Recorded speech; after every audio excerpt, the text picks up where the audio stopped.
About my junior year, I said, Pablo, what do I have to do to get better? And he says, you've got to up your mileage. And I thought, well, what does that mean? He said, you need to do 2-hour runs.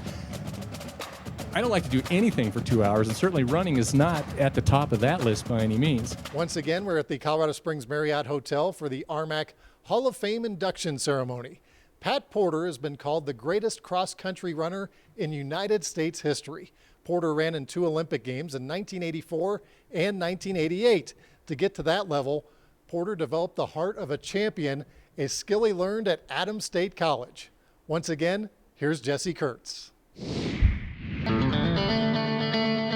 Pat Porter was such a good runner. NBC Sports dispatched Ahmad Rashad to Alamosa to do a story on him back in 1984. Population 7,000, elevation 7,500 feet. You'll find Pat Porter working out.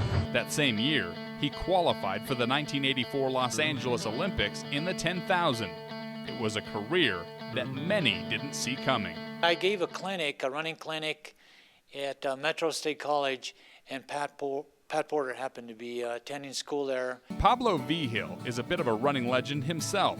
He ran for Adams State in the early 70s and was called the greatest mountain runner in the world. When Porter arrived in Alamosa in the late 1970s, Vigil took him under his wing. He wanted to be a better runner, and he knew Adams State had a great running tradition. As a sophomore in 1979, Porter was ASC's #2 runner behind individual national champion Sam Montoya. That year, the then Indians won the national team championship. In 1980, Porter took over the top spot on the Adams State team and won the national championship in cross country. In 1981, he repeated the feat. Both of those years, ASC also won national team titles. You could sense this kid has just incredible determination. In 1982, Porter won the NAIA national title in the 2-mile run at the Indoor Championships. 2 years after graduating,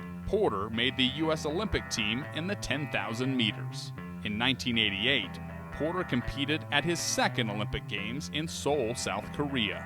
It was great seeing Pat coming from a young, gangly colt to fruition, to being a world-class runner, and of course Olympian. He also went on to win 8 USA track and field cross-country championships, more than any runner in U.S. history. He is the king of cross. Pat Porter is the king of cross. Look at the statistics. Porter went into private business in New Mexico, where he remains a success. Porter married fellow Olympian Trish King and is now the father of 2. I can honestly tell you, besides being a great runner, the thing that I am most proud of Pat is that he is a great father. He's a great husband. Pat Porter, RMAC Hall of Fame, class of 2012.